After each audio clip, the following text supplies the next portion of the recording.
¿Qué tal? ¿Cómo están? Bienvenidos, muy buenas noches. Comenzamos ya otro capítulo de La Así Somos. Estamos en vivo y en directo para ustedes como cada noche aquí por las pantallas de la red. Comienza también como todos los jueves por la noche Proyecto OVNI.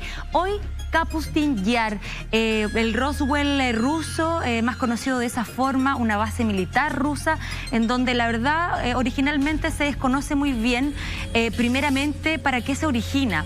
Con el paso del tiempo nos empezó a demostrar con distintas informaciones, documentales y reportajes al respecto, que tiene que ver nada más y nada menos para estudios ufológicos. No solamente avistamientos, sino que naves desmanteladas, estudios distintos de cuerpos alienígenas, aunque no lo crean, queridos compañeros, enfrentamientos también entre naves extraterrestres y aviones rusos. Algunas de estas cosas son la información que manejamos y que pasaremos a hablar a continuación.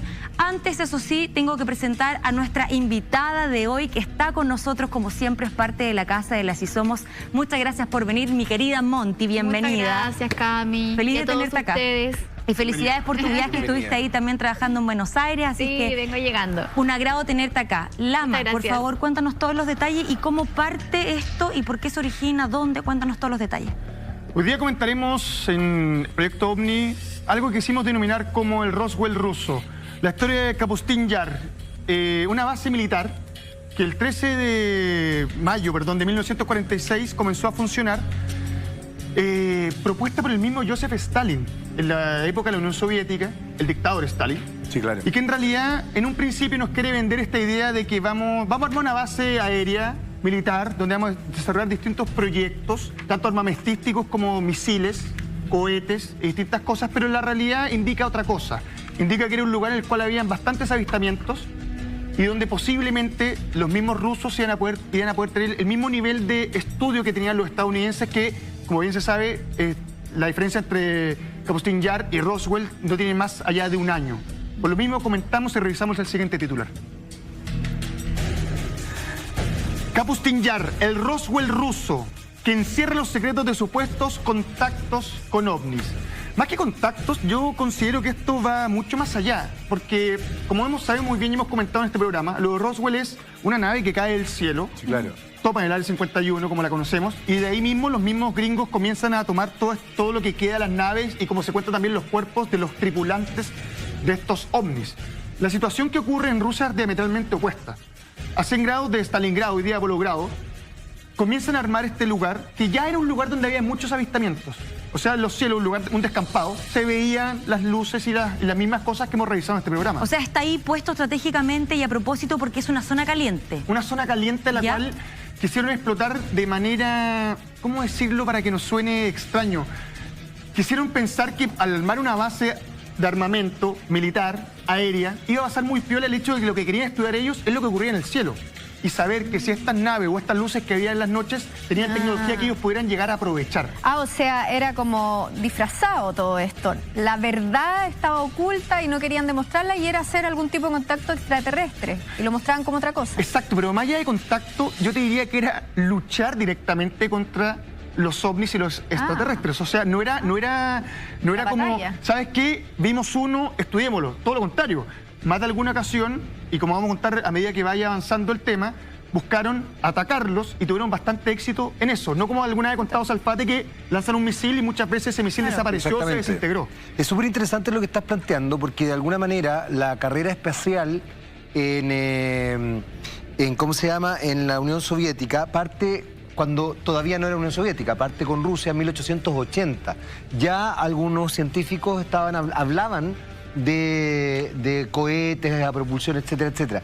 Pero lo interesante de lo que está planteando Alfredo, que yo creo que no es menor, tiene que ver, aunque ustedes no lo crean, no solamente con la carrera espacial, sino que tiene que ver con una carrera armamentista. Somos la Guerra Fría. Exactamente, donde Stalin efectivamente estaba absolutamente obsesionado en la pugna que existía con los Estados Unidos, en estos bloques que se habían generado entre el bloque oriental y el bloque occidental.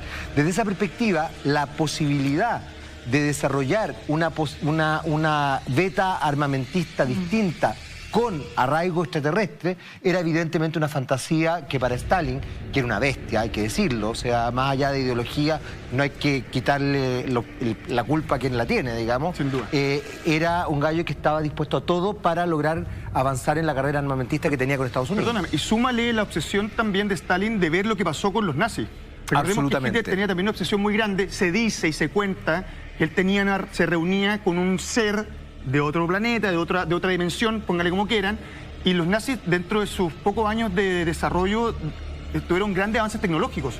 Se habló incluso de llegaron a clonar personas. Entonces, él lo que estaba viendo era la posibilidad de ir a luchar a América contra los gringos y tener un avance armamentístico mucho mayor. Ahora, ¿qué similitudes y qué diferencias hay con relación al caso Roswell? Porque hay dos ideologías con respecto al caso de Kapustin. Primero, que sería una nave que aterrizó o chocó. Perdóname, no una, 5. Ya, wow. Pero la primera, que habría sido en situaciones similares a Roswell, que hubiese sido un accidente. Y la segunda teoría es que efectivamente pilotos de guerra habrían derribado esta nave con misiles. ¿Cuál de las dos teorías es la que finalmente se acepta o la que tiene más credibilidad? Es exactamente la segunda, Monty.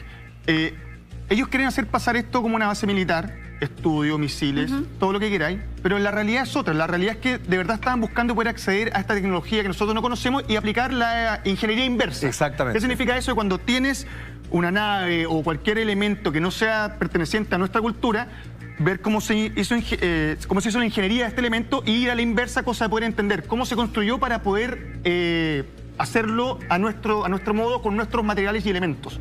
Entonces es la teoría 2.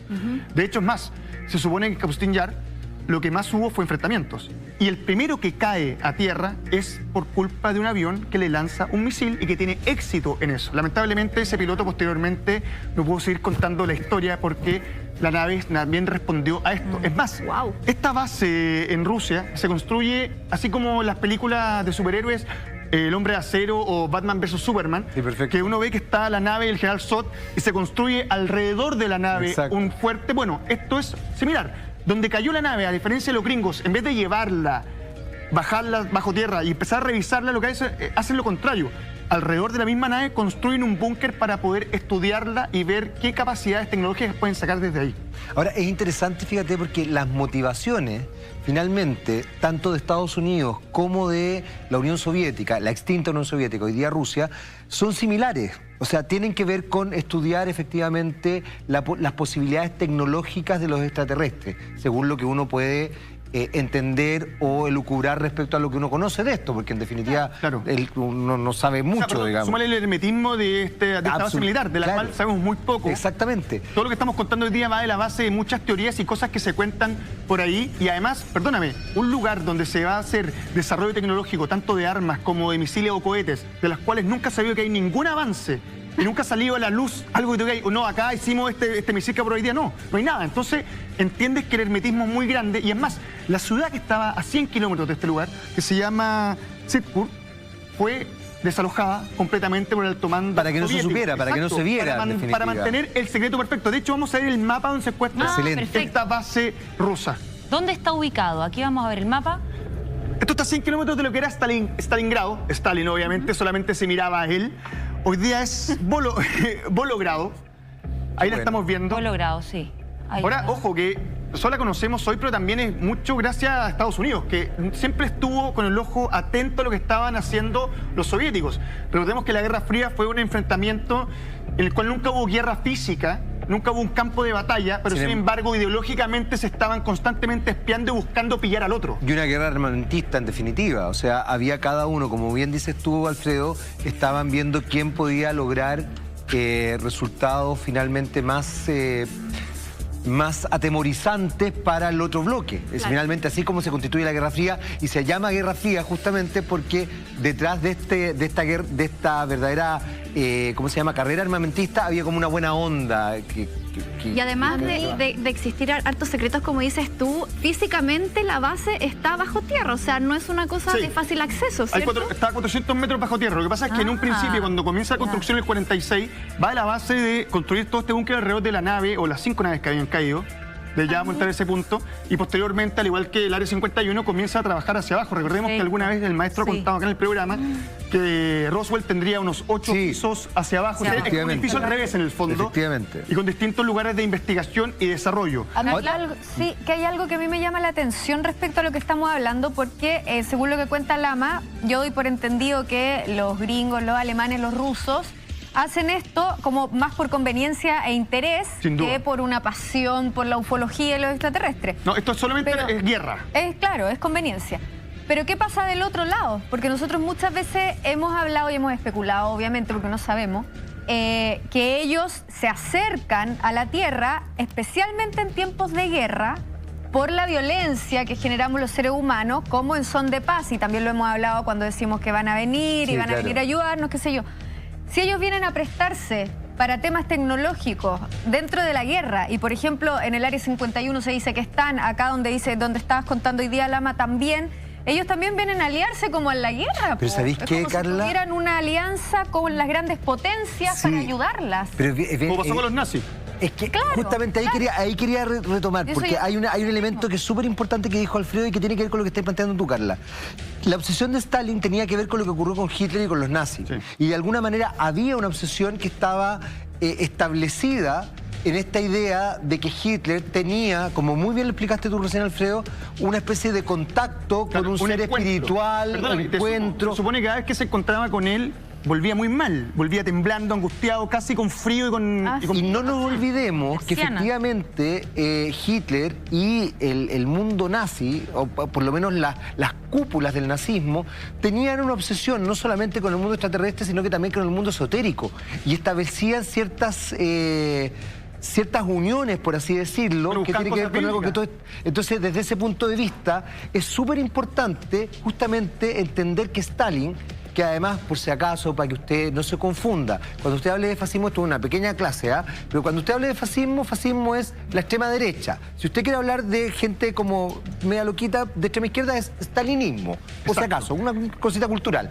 Entonces, desde ese punto de vista, Stalin, que tenía estas obsesiones, justamente toma estos elementos de Hitler y los va desarrollando. O sea, también había no solamente la carrera armamentista, también había un componente esotérico, por decirlo de alguna manera. O sea, piensa que Hitler buscaba también el Arca de la Alianza, ¿cachai? Un montón de elementos que también son parte de la historia bíblica. Ahora, cuéntanos un poco más sobre esta base. El 19 de junio de 1948 comienza todo en Kapustin Yar. Me cuesta mucho decirlo, pienso Rasputín constantemente, les pido disculpas desde ya. Es solamente una canción. Y un tremendo tipo. Oye... ¿Por qué fue creada? ¿Qué es lo que pasa? Claro, era una zona caliente, como dijiste tú, Camila. Sí. Y está un controlador aéreo, y ese mismo día, según dictan los informes, ve algo en su radar que no corresponde a lo que acostumbran a ver en esos momentos. Da la orden, que al informe, y al mismo tiempo un piloto, a unos 10 metros de distancia, creo que era al sur, ve una nave. Ve una nave cilíndrica, tal como las que hemos revisado todos los jueves, exacto, como la forma lenteja. Ah, perfecto. Todos los jueves en el programa. Avisa a la torre de control, la persigue durante 3 minutos y la orden es ataca. Dispara, lanza los misiles. Lo cual el piloto respondió, disparó y logró abatir esta nave. Esta nave cayó a piso, logró herirla. Hemos hablado otras veces que... hizo capotar la nave. Pero otras veces hemos contado que parecía, lo contaba Zapate, que lanzan un misil, desaparece. Claro, tuvimos este meteorito que venía cayendo y la nave lo rompe en pedazos para que no nos provoque daño. Esto es todo lo contrario. Pareciera que por primera vez pudimos atacarlos y provocarle algún daño. Ahora, claro, este piloto no puede contar la historia porque minutos después también su nave fue atacada y terminó desapareciendo. Estamos hablando de 1948. 1948. Ahí hablamos también de que hay otra tecnología como para nosotros también en nuestra sociedad, nosotros como seres humanos, pero también ellos, yo siento que han ido evolucionando con el tiempo su propia tecnología. Sin duda. Sí, claro. Hemos visto, y que tiene que ver quizás porque hay más celulares, distintos registros, pero no hemos podido dar cuenta y analizar que no solamente está la típica de forma de lenteja o los platos, ¿no es cierto?, juntitos, sino que hay muchísimo, infinito, y a lo mejor en ese tiempo no tenían esa habilidad o esa capacidad para desintegrar estos misiles o estas balas como sí suceden ahora. Pero ojo, que de las 5 naves que hay, son solamente 3 con forma de cilindro de lenteja. Las otras 2 no son así. Perfecto. Ya vamos a llegar a ese punto para que nos vayamos integrando y sumando a esto que se llama Proyecto OVNI. Ahora, lo que pasó ese día, logra mandarla a capotar la nave. el piloto lamentablemente no sigue con nosotros. ¿Qué dicen los expertos? ¿Qué cuentan respecto a lo que ocurrió ese día en Rusia? Lo vemos a continuación. A ver. Estamos en 1948 y es una base aérea secreta. De repente aparece un cilindro sobre la base aérea más sensible de Rusia. Despegan los MiGs, es un combate aéreo, los pilotos rusos son buenos. Puedo ver aquel avión colocándose encima de la nave, los MiGs disparando sus cohetes mientras el arma de rayos de partículas hace explotar el MiG y ambos caen. Wow. Perdón, casi Guerras Galaxias. No quiero ir tan lejos en la ciencia ficción, pero es muy similar. Sí, es muy similar. Ahora, es potente porque de alguna forma uno tiene que entender que a raíz de la Guerra Fría y también el concepto de OVNI como objeto volador no identificado establecía una cierta paranoia de que cualquier elemento aéreo que tuviera sobrevolando tu aire, digamos, podía ser perfectamente algo que tú no identificaras, pero que perteneciera al ala contraria, enemiga, digamos. Espionaje. Espionaje. Y en ese aspecto no me extraña que quizás esta nave, que además es muy loco, porque nosotros tampoco podemos decir así, es extraterrestre, es un objeto volador no identificado. Claro, Y hay no algo, saben no sé cómo no les llama la atención, A algo ver. todavía que dice el AMA que de alguna forma esta nave extraterrestre también ataca de vuelta a la base. Sí. O sea, perdón, al mismo avión que la va atacando. Perfecto, al avión o quien esté siendo, digamos, esta persona atacándola o un ejército entero. ¿La nave extraterrestre de qué forma ataca? ¿Tirando qué cosas? Una vez que ¿Cómo cae, se ataca? defiende? Claro. Ah, buena pregunta, Gabriel Andrade. ¿Qué Porque- disparaban las naves extraterrestres? ¿Quieres saber? Disparaban algo. Pero por supuesto que disparaban. ¿Qué Se cosa? defendieron, Porque- como lo haría cualquier persona, yo creo que en este planeta y en cualquier otro. Claro. ¿Le cuento? ¿Verdad que- ¿Qué cosa? Porque esto no lo he escuchado nunca. Lo vemos a continuación. A ver. A ver.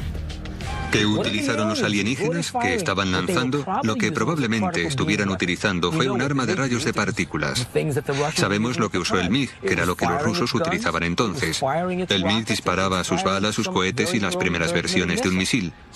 Aquel MiG fue capaz de romper el áurea antigravitacional que rodeaba a la nave. El objeto con forma cilíndrica no pudo mantenerse más tiempo en el aire y se estrelló. Y los equipos rusos de recogida, entusiasmados por recibir su primera nave espacial, saltan sobre aquello y se lo llevan bajo tierra a Sitkur. Entonces empieza el programa OVNI secreto de Rusia. Una- Supone que un rayo de partículas, según lo que cuenta la declaración que vimos anteriormente. Ahora, claro, Qué loco igual. es lo que podemos deducir respecto a algo que ocurrió en 1948, de lo cual no tenemos mayor registro. Piensa que, a diferencia de los gringos, los rusos no llenan portadas amarillistas sensacionalistas diciendo, hoy cayó algo acá, no quieren contar. No, los rusos son, de hecho te diría que tuvo muy poca prensa. Exacto. Tiene más prensa Luli. Y yo creo que tiene que ver también por lo mismo, porque en esa época de la historia, saliendo de la Segunda Guerra Mundial, era mucho más probable que fuera una nave desarrollada por los mismos nazis, que recordemos que Qué buen punto, se dieron a conocer por la evolución tecnológica que desarrollaron durante esa época. No nos podemos olvidar de eso. O sea, Y de perdón, hecho, fue mucho desarrollo en muy poco tiempo. exacto, y de hecho hasta el día de hoy los alemanes marcan pauta en temas de desarrollos claro, tecnológicos. absolutamente. Entonces no era raro pensar que era una nave más terrenal que extraterrestre, por lo mismo también la poca cobertura. Pero yo tengo una pregunta. A ver. A ver, ¿cuál? ¿Esa nave estaba tripulada? Ah, bueno, al igual que Roswell, se da a entender de que habían tripulantes y los cuerpos los tomaron, se los llevaron y también los estudiaron. Lo que pasa es que el hermetismo y el secretismo que hay detrás de la base rusa es muy parecido al de Roswell.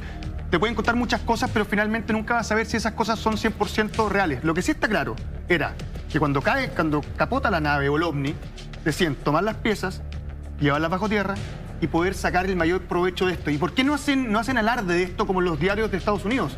Porque esto es un secreto. Estamos en plena Guerra Fría y cualquier ventaja frente a la otra potencia puede marcar la diferencia. Y eso es lo que realmente lo que querían los rusos. Y de hecho la marca. Piensa que en 1957 la pobre Laika Laika, sí. es mandada al espacio, justamente el primer ser vivo, Sí. que lamentablemente no sobrevive, y luego Gagarin es el primer hombre en dar vuelta, ¿cómo se llama? A orbitar la Tierra. A orbitar la Tierra. Entonces, de alguna forma, ellos sí en cuanto a la carrera espacial partieron antes. logran partir antes. Y anda a saber tú, obviamente estamos en el ámbito de la especulación, pero anda a saber tú si este tipo de fenómenos, como muy bien dices tú, Monty, pudiera haber aportado a que la tecnología de ellos hubiera mejorado. Porque el interés estaba a la par. Claro. Estados Unidos y la Unión Soviética en ese entonces, Rusia hoy día, estaban en esta carrera. Con la diferencia de que los rusos eran menos prolijos que los gringos, porque los gringos tenían más desarrollo, tenían más conocimiento quizás, en cambio los rusos eran como más al choque. Ellos aprendieron echando a perder, exactamente. muriendo en los entrenamientos, entonces... Sí, pues era mucho más kamikaze desde cierto punto de vista. Era mucho más cavernícola, por así decirlo, que los gringos que ya tenían un estudio más desarrollado. O sea, piensa que eran las dos potencias, entre menos de un año. Hay 2 ovnis que caen en distintos suelos, en Estados Unidos y en Rusia, y son los 2 países que comienzan la carrera espacial. Algo te está diciendo. Yo respecto a lo que decía la Monty, recién preguntaba lo de los tripulantes, me acuerdo que en un momento se filtraron unas imágenes de unas autopsias a un extraterrestre y decían que eran rusas. No tenía que ver con esto, parece que eran anteriores a todo esto que estás contando tú, Lama.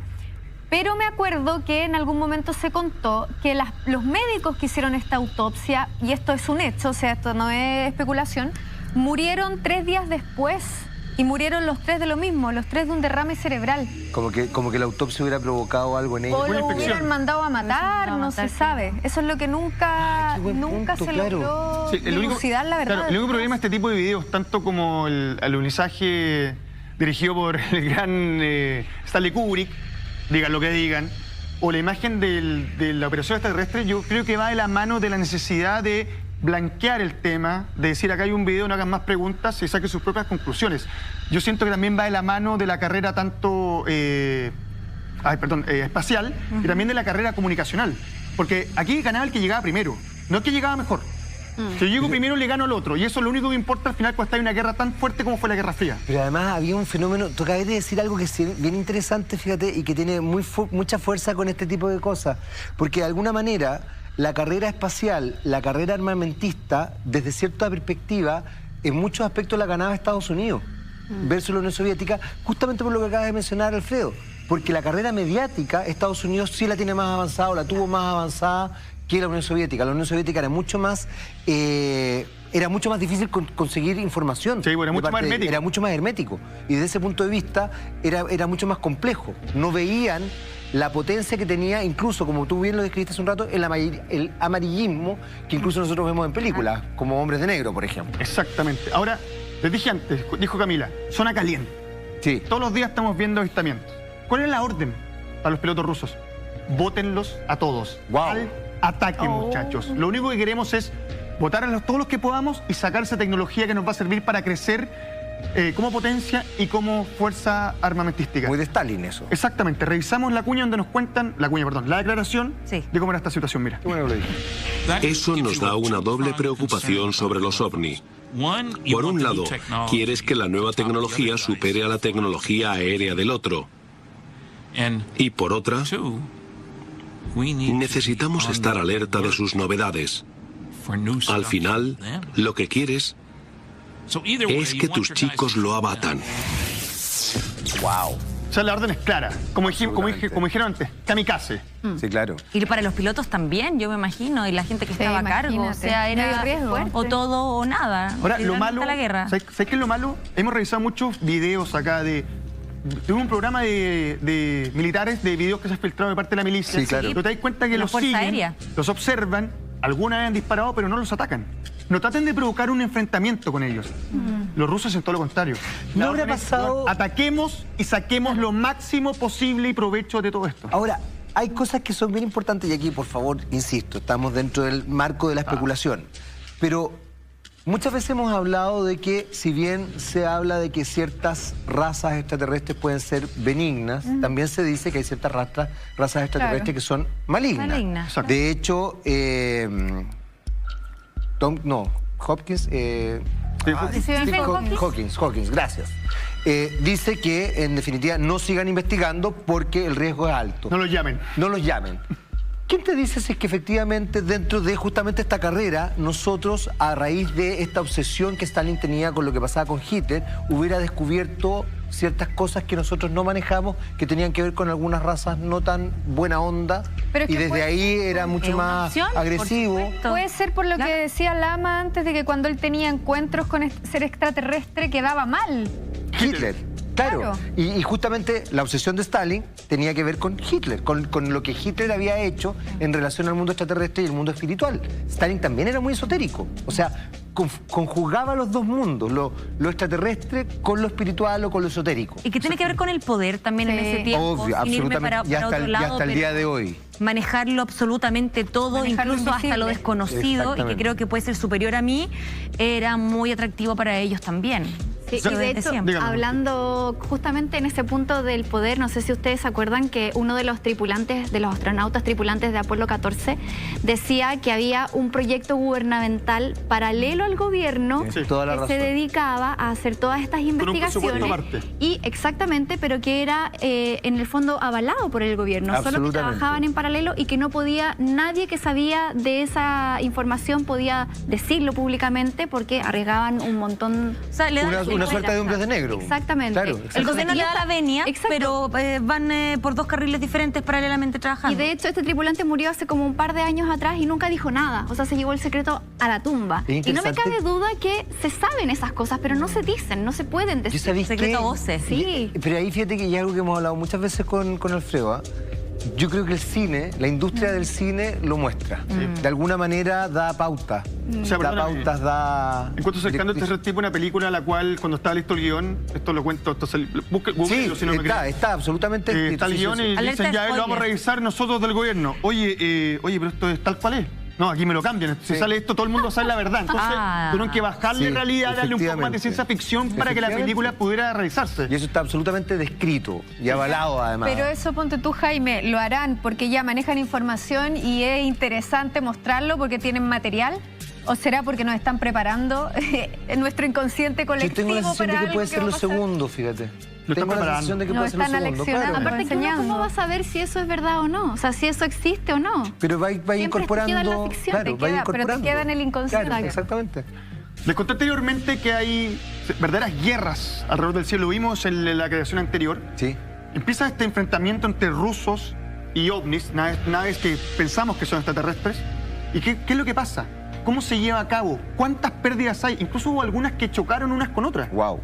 Fue un enfrentamiento, como lo muestra, decía Jaime, la ciencia ficción. Revisamos la siguiente declaración y seguimos comentando, mira. Los pilotos solían recibir órdenes desde tierra para que defendieran el espacio aéreo y para que abatieran a los ovnis. Otras veces el ovni era quien empezaba terribles ataques.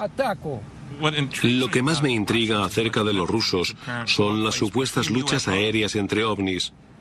He leído testimonios al respecto. Algunos luchaban en el aire. Wow. Luchaban. Perdóname, esto del sí. parte de Estados Unidos jamás lo hemos escuchado. No. Yo creo que eso tiene que ver también con un componente cultural.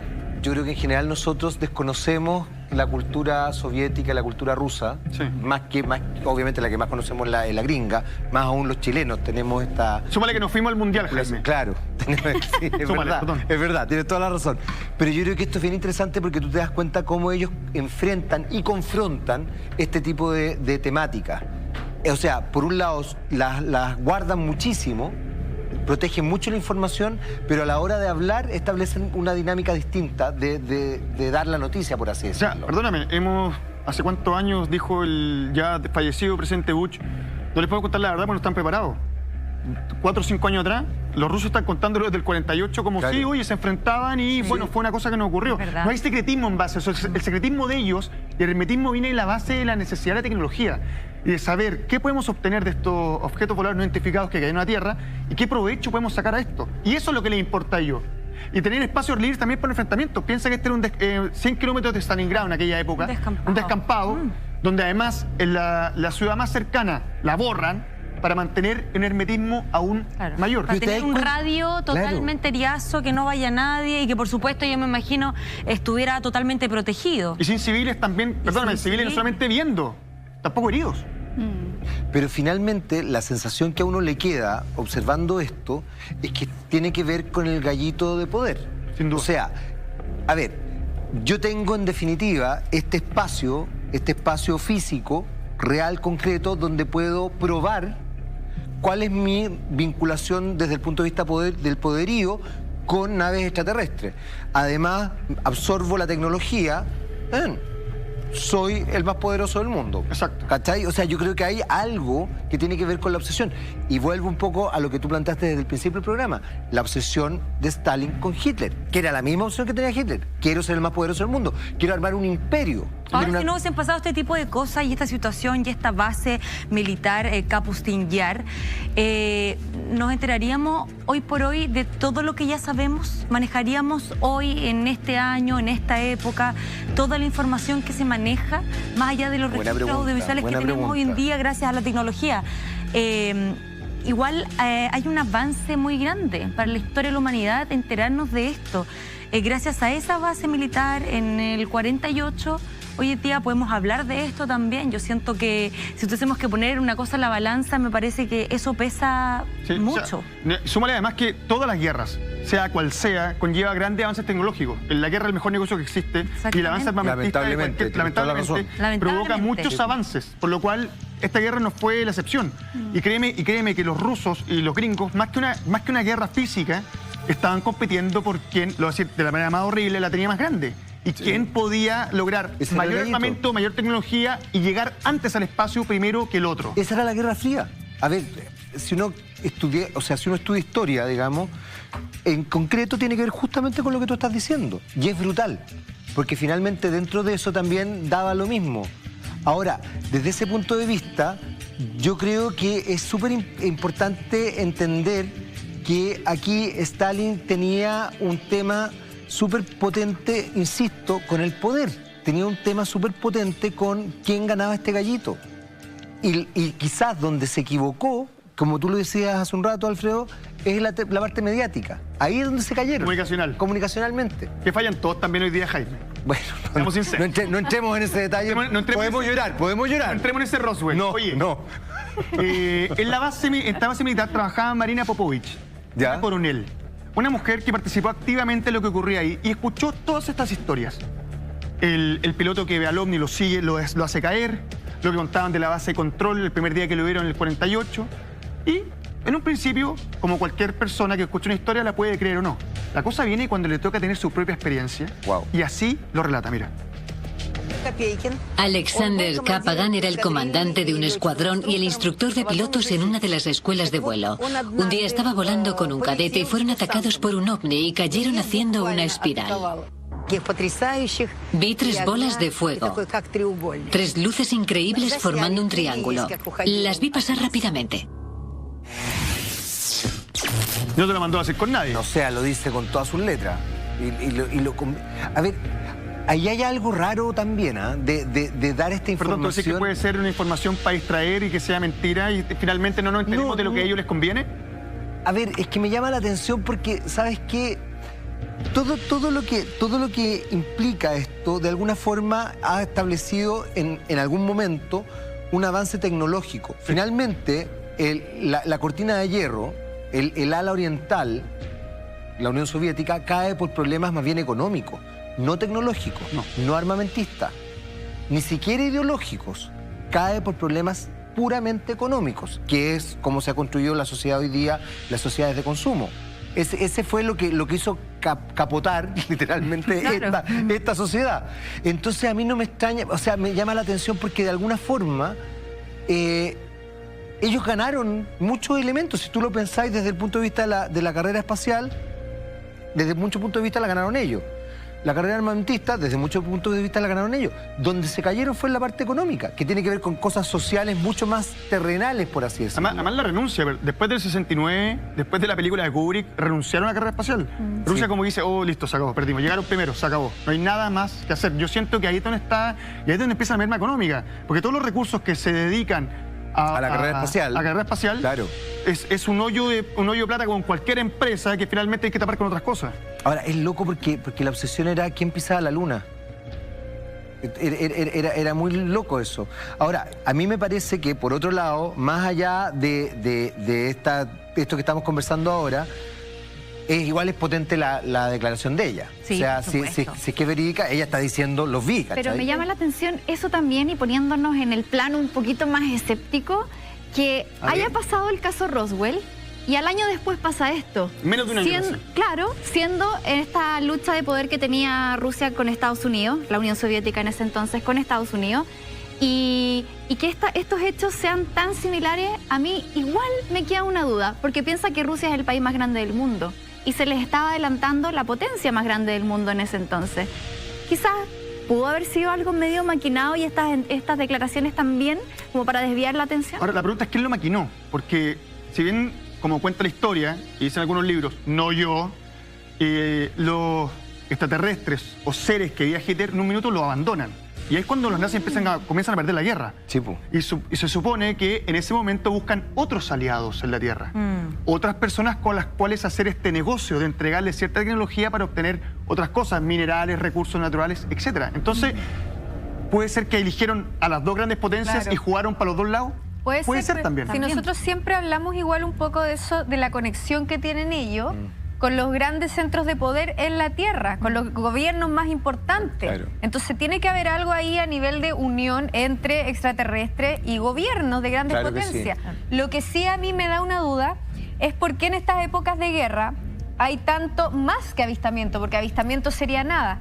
Choques de nave, caídas de nave, aterrizaje, qué sé yo, todo lo que estamos hablando ahora. Hoy en día eso no sabemos qué ocurra. Sí vemos mucho avistamiento, los mostramos acá, qué sé yo, pero choques de naves en el aire y todo el tema no. Me da la sensación que puede ser que en esta época se asentaran ya bases extraterrestres y hoy en día estas mismas naves vengan y tengan dónde aterrizar de una forma... Estacionarse, claro. Claro, de una forma que pasa desapercibido y no ocurren estas grandes cosas tan sensacionales porque ya están armados. Perdón, súmale que qué mejor forma de contacto para que no sea tan traumático que un accidente.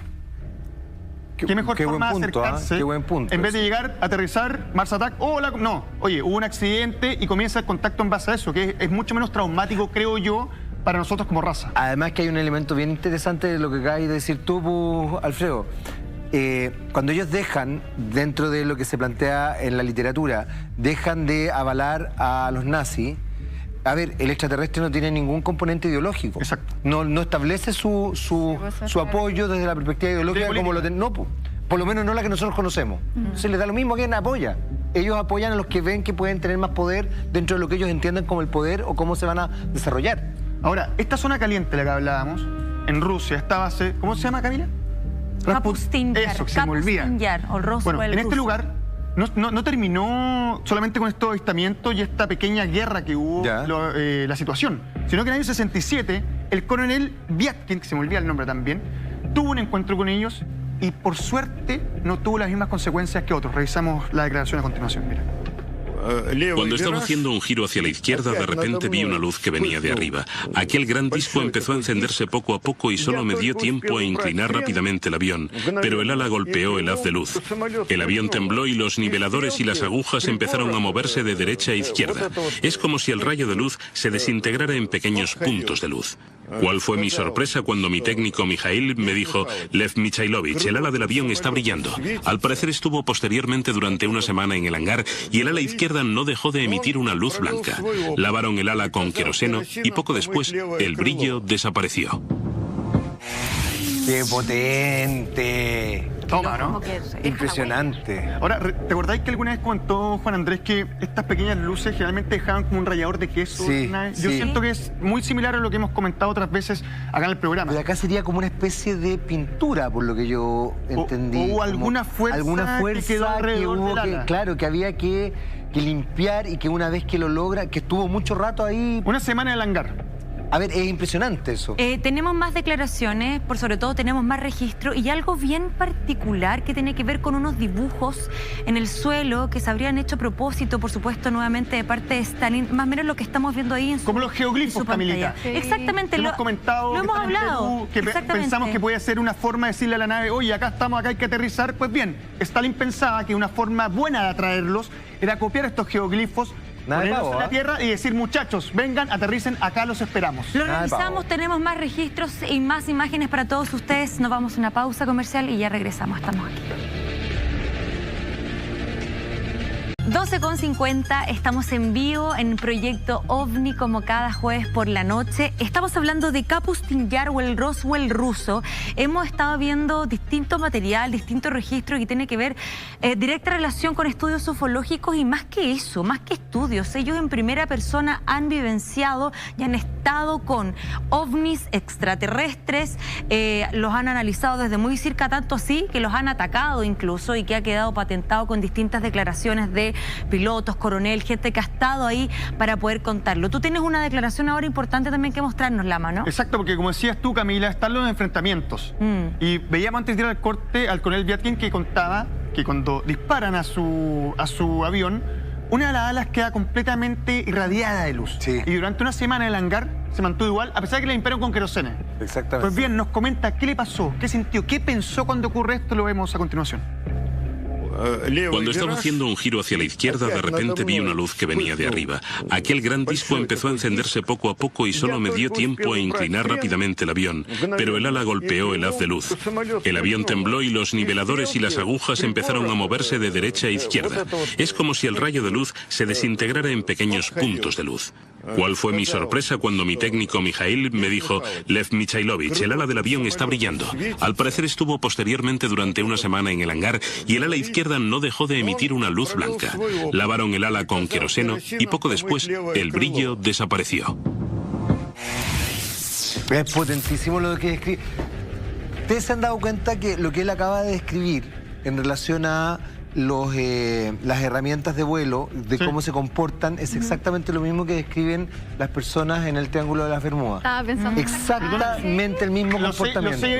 Los seis avistamientos que se vieron en el norte al mismo tiempo, ¿recuerdas que lo comentamos un tiempo? Claro. Que todos tenían problemas con las brújulas. Exactamente. Hay una cosa magnética alrededor. Aparentemente. Y ahora, además, el haz de luz deja una marca que se mantiene durante una semana. El haz de luz. Claro, que es difícil de sacar, que está ahora, ahí. Es muy potente eso. Es muy potente. Desde ese punto de vista, a mí me llamó mucho la atención porque genera cierto reconocimiento de lo que uno ha escuchado de otras personas que han tenido por lo menos acercamientos o que han pasado por lugares que son, comillas, estratégicos en relación a este tipo de temas. Un poco en la isla de Pascua. Tienes toda la razón. ¿Qué pasa con los vuelos? Y estando, de hecho, en la isla, hay un punto que es de mucho interés turístico porque dejan la camioneta o el auto donde vayan en una pendiente hacia arriba, sin freno, y el auto sigue subiendo. Sigue subiendo, tienes toda la razón, es verdad. Son puntos magnéticos que se dan en distintas partes del mundo, entonces también ahí uno entra a pensar, ¿será verdad? ¿Serán extraterrestres? Bueno, Isla de Pascua tiene todo el tema con los Moai, tiene todo tiene toda una energéticamente cultura, hablando también. Absolutamente. Sí, y tiene una cultura claro, que tú la asocias por lo menos al mundo extraterrestre. Tenemos otra declaración, Lama. Repetimos la cuña del bloque anterior para la gente que se viene sumando a nuestra sintonía, que quiere saber acerca del proyecto del día jueves. Obvio. Y ahora sí revisamos la impresión del coronel Vyatkin después de la situación que vi, en la cual el ala queda completamente iluminada, aparte del ataque que recibió. Comentamos y revisamos. O sea, revisamos y comentamos. No me asusté, me sorprendí. Me dejó atónito especialmente que el rayo de luz resultara ser compacto, porque sentí el impacto. Él dice que no tuvo miedo, que no tuvo susto. ¿Sabes qué? Ese es un detalle importante, porque no es como un primerizo, que digan, súbete a un avión y ¡wow! ¿Qué es esto? Pareciera que ya había idea, ya sabían a qué se enfrentaban, ya tenían idea de qué eran estas luces, sobre todo en esta zona caliente. Ya, pero dice una cosa que es bien sorprendente, que el rayo de luz es compacto. Y lo golpea. Que un rayo de luz lo golpea. Eso. Nosotros no estamos acostumbrados a que un rayo de luz te golpee. Perdóname, uno entiende y ve la luz cuando se refleja en un elemento. La luz está, claro, la luz, porque la luz rebota, uno ahí la entiende. Claro, la curvatura de la luz. Necesitas, como se dice, necesitas oscuridad para que haya luz. Acá, uno la puede ver y la puede sentir, pero en cuanto a temperatura. por ejemplo, perfecto, pero él la percibe en forma física. Como un rayo. Como un rayo. Y lo loco es que además eso que él percibe en forma física termina dejando su huella. Porque queda el ala marcada, digamos, brillando durante una semana. Es que debe ser lo que hablábamos antes de que era un rayo de partículas, Lama, ¿eso era? Claro, que tiene un estado vibracional, pero materializa finalmente porque las partículas chocan. Qué bueno lo que rompen. estáis diciendo, porque además, si tú pensáis, desde ese punto de vista, se entendería también esta idea de estos rayos de luz que traspasan la materia y que permiten también que las personas sean como abducidas, claro. Por el clásico look, claro. Porque las solucionan. Y más allá del cliché, ¿te acordás que hace una semana atrás vimos una nave extraterrestre que estaba en un aeropuerto chino? Oh, separaba qué todos los potente vuelos esa imagen. y lanzaba la luz hacia abajo, Sí. al igual como la ciencia ficción. Entonces, Claro. no está muy lejano tampoco las cosas que vemos hoy, a pesar de ser 1948. Es que es sorprendente. Ahora, esto es lo que está pasando en Rusia en ese momento y qué es lo que pasa con Estados Unidos también. Buena pregunta, Camila Andrade. ¿Viste? En plena Guerra Fría. ¿Tú te dices claro que los gringos no estaban haciendo hoy? ¿Qué están haciendo hoy o no? Claro, no. Creo que estaban muy atentos y querían saber qué es lo que estaba pasando ahí. De hecho, lograron desarrollar la tecnología en un avión llamado U-2, así como la banda U-2, YouTube. Ya, el cual tenía la capacidad de poder espiar y hacerse la idea de qué había en este lugar. mira. ¿Cómo era esta base que tenía tanto hermetismo? Y les cuento, les voy a dar detalle, lo voy a leer incluso. Dele. Lo que había en Kapustin Yar. A ver. 4 complejos de lanzamiento balístico. Ya. 14 plataformas de lanzamiento. Una instalación para seguimiento detallado por radar, distinta obviamente a las otras instalaciones de bases militares y aéreas que tenían los rusos. 3 pistas de aterrizaje de 1000 metros y numerosas zonas extrañas y no identificadas. O sea, lugares en los cuales no podías hacerte una idea de qué pasaba ahí. Súmale lo que comentábamos antes del corte, los geoglifos que mandó hacer Stalin para llamarlos y decirles estamos en buena, vengan, conózcanos, a ver qué podemos conseguir. ¿Cachai? Que ahí hay un elemento que es súper potente y que lo mencionaste tú y también lo mencionaba la Cami, que es esta idea que uno empieza a darse cuenta que en definitiva es muy factible que uno lo desarrolle como teoría, que la vida extraterrestre ha estado presente en la Tierra a lo largo de las distintas civilizaciones. Porque si Stalin, que tenía esta obsesión con Hitler, pero que además logra captar lo que nosotros conocemos como las huellas de Nazca, como una forma de entender pistas de aterrizaje. Exacto. O zonas demarcadas. O zonas demarcadas, claro, que permiten llamar la atención. Hay algo que entonces él captó, o su gente captó respecto a antiguas civilizaciones que efectivamente tenían una vinculación con el mundo extraterrestre. Suma las pinturas de las cavernas, algunas estudiaste ese tema, Jaime. Desde ese momento nos están diciendo que nos están visitando, que están con nosotros los mayas que quieren oro, los aztecas, bla, bla. Lo hemos hablado, El las gran ruinas. marciano, ¿te acuerdas que una vez lo hablamos de unas zonas del desierto en Arabia? También. Es muy potente. Se manifiestan de distintas formas que tiene que ver con alguna consecuencia de la época, de qué forma pueden plasmarse que están ahí, que son presencia y que existen. Ahora, ¿qué pasó con este avión de espionaje? Esta aeronave U-2. ¿Qué es lo que vio? ¿Qué captó? ¿Qué pasó? ¿Qué opinaron los que estaban ahí? ¿Tuvieron que analizar estas imágenes? Lo revisamos a continuación. Puede que sea la primera vez que alguien de fuera de la CIA o de la comunidad de inteligencia haya estudiado estas imágenes de calidad del Kapustin Yar. Aquellas fotos de reconocimiento del U-2 nunca vistas hasta entonces aportaban una perspectiva detallada a la base militar secreta.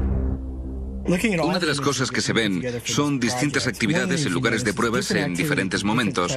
Los rusos no solo probaban aquí sus misiles, sino que también entrenaban allí a las tropas que los utilizarían. Así que hacían instrucciones con misiles, preparaciones de pruebas y lanzamientos de prueba. ¿Te das cuenta que es más allá de una base militar? Es un lugar de preparación y dedicado completamente al fenómeno ufológico. Absolutamente. Y no ufológico de querer hacer buenas migas, sino que de enfrentarse a ellos y obtener los máximos réditos de lo que puedas obtener de su tecnología. Ahora un detalle, lo que vemos ahí es una toma aérea, pero como contó la Monte anteriormente, se construyó 400 metros bajo tierra, al igual que Roswell de Estados Unidos, y llamaron a la zona Sitkur al mismo nombre que tenía el poblado que se encontraba cercano y que terminaron desalojándolo por completo. ¿Cómo es la descripción de este lugar? ¿Qué cosas pasaban ahí? Lo vemos en la siguiente declaración. Digamos que tienes la oportunidad de bajar allí, al laboratorio ufológico ruso más secreto. No dispone de la última tecnología ni de una iluminación fantástica. Es lúgubre, oscuro y tenebroso. Es ruso. Está extremadamente compartimentalizado. Es como un centro comercial subterráneo, con excepción de que dentro de su núcleo se encuentran estas salas en las que se ha desmontado y vuelto a montar una tecnología muy especial. En esta sala están realizando autopsias a cuerpos alienígenas. En esa otra están reconstruyendo un motor. Después también tenemos estas increíbles máquinas Ryuk-Goldberg. Son máquinas que analizan los componentes básicos. Y finalmente encontramos estos inmensos hangares subterráneos. Lo que más llama la atención es que en estos hangares no hay aviones, sino estas grandes naves con forma cilíndrica, en varias etapas de despiece después de algún choque. Lo que harán con ellos es invertir la ingeniería. Eso es lo que podemos ver en esta base. Oye, pero es un pueblo entero subterráneo, es gigante. Perdóname, ¿y escuchaste todo lo que hacían? Sí. Autopsias a los cuerpos rescatados de las naves que habían caído. Sí, claro. Ingeniería inversa respecto a los motores que habían. Investigación completa a las 5 aeronaves que supuestamente que tenían, que eran 3 forma como las conocemos nosotros, la lenteja, una como la forma de habano cilíndrica. ¿Cilindro? Una que no había escuchado nunca, que es como de delfinoide. Ese es el nombre que le dan. Me imagino que tiene que tener una forma similarmente así. No creo que tenga las aletas ni mucho menos y tampoco más curva. Ahora, más curva. Mira, exactamente, pero piensa que hemos visto naves con formas de cruz, hemos visto naves con forma de lámpara, de puerta, que de frentón parecen portales. Ahora, llama la atención aquí, yo no sé si tú manejas esa información, pero, por ejemplo, las autopsias me imagino que eran cuerpos muertos. Sí, mutilados. Quiero creerlo. Mutilados. Porque una de las cosas que a nosotros siempre nos ha llamado la atención en relación a las abducciones es que aparentemente se hacen análisis de cuerpos vivos de las personas que son abducidas. O sea, recuerda lo que contaba Juan Andrés de Roswell, que cuando cae la aeronave en la Área 51, rescata los cuerpos muertos. Y se supone que un par de días después llega otra nave y dice, oye, acá se cayeron algunos de nosotros, ¿dónde están los cuerpos? Y ahí empieza la relación extraterrestre. Ahora, ¿cuál es la misión de este lugar? ¿Qué es lo que querían obtener de todo lo que había ahí? Lo revisamos a continuación. Si Kapustin Yar es donde se está realizando un trabajo tan avanzado de cohetes, naves, armamento, armas por láser y otros elementos de ese tipo, donde es impredecible la alta seguridad y un buen entorno para los científicos y para instalaciones computerizadas, uno tiende a pensar que allí es donde están llevando a cabo sus investigaciones avanzadas sobre ovnis. No ovnis 101 o 404, eso es algo natural. Y por supuesto tendrías bases subterráneas, protección contra naves intrusas y estarías atento a los aviones U-2. O sea, perdón, más claro no puede quedar, ¿no? O sea, absolutamente. Sí, es un lugar que va a ser una base militar, pero que realmente termina siendo una base de investigación ufológica completa respecto a su tecnología. Con todas sus características. Cuerpos y todo lo que se encuentra ahí. Lama, y hoy en día, ¿qué está pasando con este lugar? Este lugar todavía funciona. Pero todavía aparentaría una cosa y en el fondo seguirían teniendo conexión con extraterrestres y sería como una base extraterrestre. Yo pienso que en general hoy hay mucho más hermetismo que antes, a pesar de que es mucho más fácil con celulares estarnos pasando los videos de las cosas que se ven en el cielo y esto lo pueden mantener mucho más bajo tierra. Recuerda que hace un tiempo cayó un meteorito en Rusia y eso pareciera que no pasó nada. Vimos todas las imágenes y nos quedamos con eso. Ahora el punto importante y lo que llama mucho la atención es esta idea de los geoglifos que plantea Stalin, de poner estas imágenes en el suelo tratando de atraerlos y llamarlos. Yo no sé si eso habrá logrado, ahí estamos viendo la imagen, obtener algún contacto más allá de tener los cuerpos sin vida de estos tripulantes y quedarse con la tecnología que tenían. No sé si habrá pasado lo mismo que se cuenta en Roswell, que se terminan acercando y terminan prestándole ciertos servicios a ellos. Pareciera que podríamos deducir al menos de que el que ganó la carrera espacial tuvo más contacto con ellos y muchas más facilidades para obtener los resultados que buscaban. Muchas gracias, Lama, te has pasado. Esto ha ido corriendo rápidamente. Ahora nos vamos a trasladar a una noticia bien impactante, pero vamos a seguir por la misma tecla, el mismo tono, porque hace un par de años en la región de Tarapacá, aquí en Chile, se encontró un extraño ser que se le ha denominado momia extraterrestre chilena. Queremos entender muy bien este fenómeno. ¿De qué se trata, Jaime? Cuéntanos detalles. Efectivamente, Cami, el año 2003... En el poblado salitrero de La Noria se encontró una figura con aspecto humanoide en la región de Tarapacá, como tú muy bien describes, y en primera instancia fue calificada como una figura alienígena. Rápidamente esto llamó la atención obviamente de científicos y también de la prensa, y posteriormente se confirmaría, y esta es la parte interesante, que dicha figura correspondía al feto de una niña que sería bautizada como la momia de Ata. ¿En serio? Tenemos un titular, lo vemos a continuación. Ya. La trágica historia detrás de la momia hallada en Chile que algunos creían era un extraterrestre. Ahora, ¿qué es lo que esta niña es la teoría? A ver, me llama la atención la forma del cráneo. Es mucho más alargado de lo normal. En ese sentido, uno asocia inmediatamente a los ovnis o los extraterrestres, más bien. A ver, hay que entender varias cosas. Primero, antes de dilucidar el misterio que hay detrás de este ser que se encontró, de esta momia Ata, que se encontró en la región de Tarapacá, hay que entender que hay ciertas culturas que efectivamente deforman el cuerpo, el cráneo, las mandíbulas, etcétera, los cuellos, en pos de la búsqueda de ciertas bellezas propias de las culturas. O sea, nosotros también tenemos que entender eso, cómo uno podría incluso incorporarlo hoy día, para que usted lo entienda, qué sé yo, los conceptos de belleza que uno tiene, incluso hoy día en nuestro... Un expansor en el oído, por ejemplo, expansores, o gente que se pone labio, etcétera. O sea, hay formas que distintas culturas han establecido ciertas maneras. Entendiendo esto, uno podría pensar que esta momia podría haber generado o podría haber estado en ese mismo registro. Sin embargo, la situación es bastante más compleja. Era un ser bastante pequeño, sí, que tenía ciertas características muy particulares, donde efectivamente este tipo de cosas no se podrían haber desarrollado. ¿Tú querías decir algo? Es que estoy impactada con la imagen porque si bien se podría pensar que es un feto por lo pequeño que es, de hecho debe caber en la palma de la mano, pero da la sensación de que la estructura ósea es muy firme, no es de un feto. Es de una persona que lleva más tiempo. Mira, qué buen punto, sí. Claro, como una persona... Me cuesta creer que es un feto normal, solamente. Adulta, pero miniatura. Sí. Claro, exactamente. Sin embargo, Monty, la verdad es que, a ver, se han desarrollado todo tipo de pesquisas en relación a justamente la imagen de este ser que ha llamado muchísimo la atención. Hoy día este ser se encuentra en Barcelona. También eso ha generado incluso mucha conflictos polémicos internacionales, aunque ustedes no lo crean, porque el que esté en Barcelona es una situación ilegal. Este ser se encontró en un lugar que es patrimonial nuestro. Claro, y no se podría, y lo sumaron. ¿Lo llevaron para investigarlo en Barcelona para saber de qué se trataba o no? No, lo vendieron. La investigación la investigación se desarrolló acá. ¿Lo vendieron? Exactamente, hubo tráfico. Entonces, desde ese punto de vista, todo lo que rodea a la momia de Ata es efectivamente una situación muy compleja, muy rara, donde efectivamente, y qué bien lo que tú acabas de decir, el mercado negro también actuó detrás de esto. O sea, perdóname, está exento de misterio, por así decirlo. Tuvo un tipo que, me imagino, entrar después de ese tema, que cobraba que le tomaran fotos.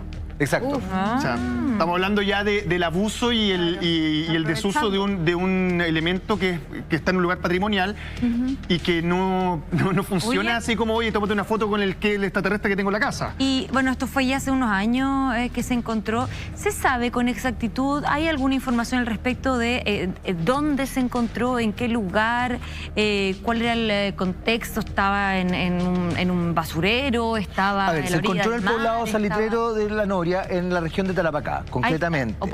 Stanford fue la Universidad de Stanford es la que se dedica a desarrollar todas las investigaciones para captar efectivamente si era o no era un ser extraterrestre.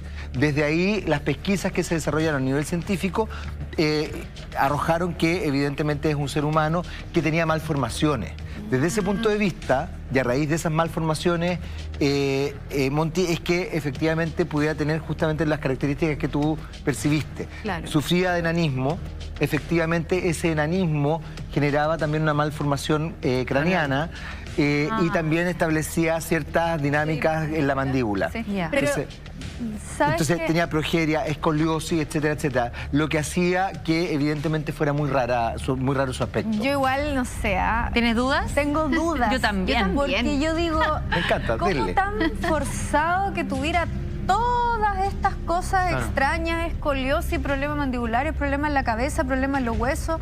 Como que me suena justificación como para forzarnos a creer que era un ser humano a pesar de que la evidencia muestre lo contrario. Y también ahí me cuestiono, digo yo, si ellos descubren que es un extraterrestre, ¿nos dirían? No, al menos todas las cosas y situaciones extremas, y con respecto a temas ufológicos se refiere, ha pasado en nuestro país.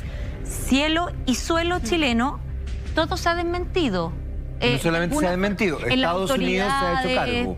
¿Te das cuenta en temas de gobierno, la autoridad? No es un tema que todavía se abre muy libremente, que digamos. O sea, viendo el cráneo, uno piensa al tiro en la calavera de cristal, así Sí, una película que es un tema real, pero podríamos hacer otro juego acá en Proyecto OVNI, y que también se ha desmentido con las excusas más banales y más extrañas que puedes escuchar. O sea, sin embargo, no está mal, perdón, para terminar, Jaime, no está mal engatusarte y confundirte para que finalmente tengas una idea contraria a la realidad que te está presentando. Ahora, es súper interesante lo que tú acabas de mencionar, Alfredo, porque efectivamente el mito o la idea de la calavera de cristal es algo que se ha planteado, se han desarrollado hipótesis y se establece justamente la idea de...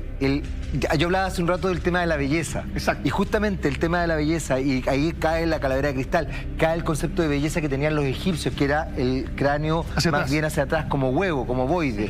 Sí. Eran dinámicas que tenían que ver con los dioses. Y aquí hay algo que siempre menciona Carla que es bien interesante. La idea de que los dioses podrían ser efectivamente seres extraterrestres. Sí. En ese sentido, lo que tú estás planteando, Carla, lo que decía la Cami, sí, llama la atención, porque podemos confiar de la Universidad de Stanford, tenemos que confiar. Pero no sabemos si es que ellos en realidad se guardaron la verdadera información y a nosotros nos dejaron la otra información. Ahora, mientras nosotros no recuperemos esto, porque acuérdense que aquí también ha habido tráfico y hoy día nosotros esta famosa momia, no la tenemos, no está en nuestro país, está en Barcelona, y está en Barcelona producto del tráfico, y está en Barcelona también establecida como una supuesta igual...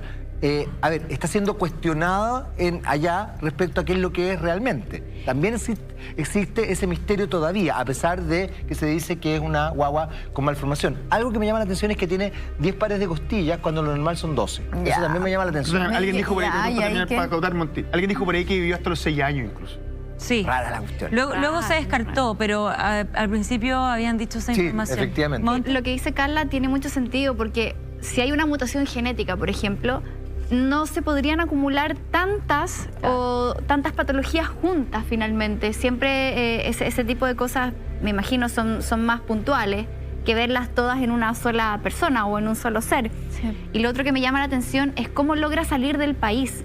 Porque finalmente tiene que haber más gente involucrada en ese proceso. A ver, absolutamente. Porque ¿cómo te llevas tú una momia, un feto o un resto de una persona que pudo vivir en algún minuto y lo sacas del país así como así con la cantidad de controles que hay? Pero no nos olvidemos, quería que el tráfico, lamentablemente, el tráfico de órganos, el tráfico de seres humanos, el tráfico de... vivos y muertos. Existe más de lo que uno quisiera, digamos. Da para pensar que pueden haber otras personas involucradas a más alto nivel que quizás conozcan una verdad que no nos quieren contar. Ahora, desde ese punto de vista es bien particular, porque lo que nosotros hemos podido recabar, por lo menos desde lo que se nos entrega como información, es que efectivamente esta guagua, porque finalmente era una guagua, vivió una situación de tragedia. O sea, es un niño que nació con todo tipo de malformaciones. Nació y falleció inmediatamente y que hoy día justamente está, ha sido robado.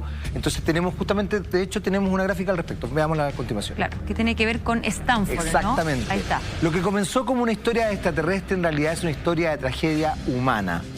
Una mujer tuvo un bebé con malformaciones, fue preservado y luego empeñado o vendido. Esto lo dice Gary Nolan, profesor de la Universidad de Stanford. Perdóname, y ese punto es muy importante porque, como decía la Monty, ¿cómo sale de nuestro país? ¿Cómo es posible ir a algún otro lado? Bueno, terminó en las manos de un importante ufólogo, un tipo que es muy cercano a todo este mundo, un verdadero coleccionista, un investigador. Y créeme que un tipo de ese tipo de conexiones no le es difícil sacar una pieza como esta para investigación afuera.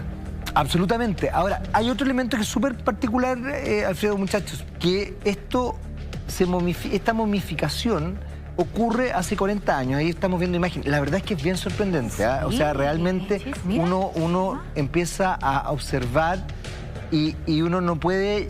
A ver, uno imposible no creer que podría ser efectivamente un extraterrestre.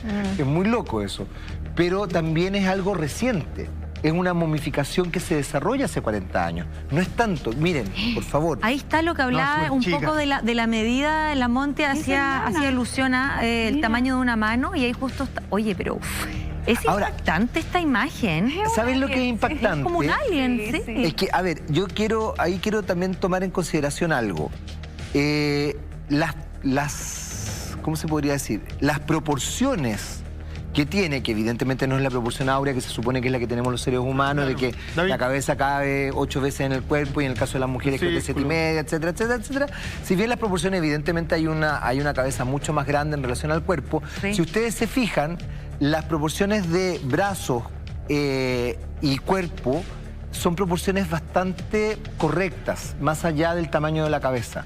Y una guagua no tiene esas proporciones. Claro, no. No, po. No, pues, es rechonchita. Claro, parecen proporciones de, si uno tiende a creer que es un humano, es de un humano adulto. Exactamente, eso quería decir. Claro, un y eso feto llama no es la así. atención. No, no es así. Claro, una cosa es la composición en su cráneo, que es mucho más alargado, pero sus extremidades, su parte superior e inferior, Sí. hacen alusión a un cuerpo normal, Claro. como nosotros mismos, pero en miniaturas, como de verdad, estilizado como una incluso. Barbie, como un Sí, Ken, sí. Exactamente. pero tiene una... Con una cabeza grande. Más sencillo, porque esto es bien extraordinario, es como para no creerlo.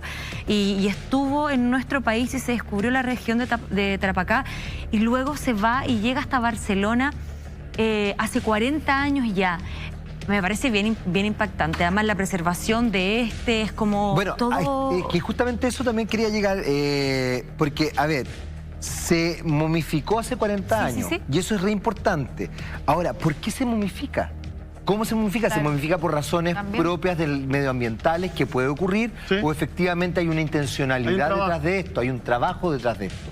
Porque la momificación, para que la gente sepa en su casa, se puede generar de dos formas: que efectivamente un cuerpo quede establecido con ciertas dinámicas, ¿cómo se llama?, climáticas, que permitan la preservación del cuerpo, pero también existe la momificación, por así decirlo, artificial, donde en definitiva yo procuro que ese cuerpo se preserve. Y eso también llama la atención desde ese punto de vista. Es increíble este tema. Vamos a seguir comentando, pero tengo que darle un consejo y más que eso, una invitación para todos ustedes, porque este año nuevo 2019 lo puedes vivir en Club Chocolate, fiesta y carnaval hasta el amanecer. Más información al respecto, muy fácil. clubchocolate.cl, no te pierdas la fiesta del año. Continuamos con el Así Somos luego de esta pequeñísima pausa comercial y ya regresamos. Vuelta y este aplauso que se extienda para nuestra querida Monty, que nos acompañó en el capítulo. Sí, de hoy. pues. Gracias, Grande, Monty, Monty. querida. Digo bien. ¿Algún datito que pasar? ¿Alguna cosa? ¿Estamos ok? Mi Instagram, Eso. @montorrent. Perfecto, ahí está, para que tenga más seguidores todavía no se va a arrepentir. Los jotes. Y nuestra querida Carla tiene una invitación espectacular para este sábado. Sí, voy a hacer un círculo angelical que está enfocado en dejar atrás todas las cosas negativas del año 2018 Qué bueno. y reordenar, reencauzar las energías con ayuda de los arcángeles para el 2019. Va a ser este sábado y cualquier duda consulta @Carla Quiroga Medina.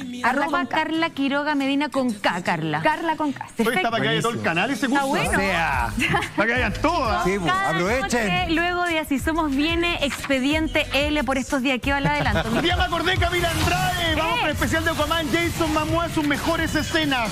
Khal Drogo en Game of Thrones, Conan, el film de acción, Bullet to the Head y La Liga de la Justicia, una película horrorosa. ¡Horrorosa! Sí, muy mala. Cineterapia, Demolition, del 2015. Buenísima. Canta él. ¿Le gustó? Buenísima. Sí. me gustó. Película entretenida, la pueden revisar con la exquisita voz del maestro Juan Andrés Alfaro. Mira. Y por último, colección privada, Paycheck. Película Mira. del 2003 del gran John Woo. ¿Qué tal?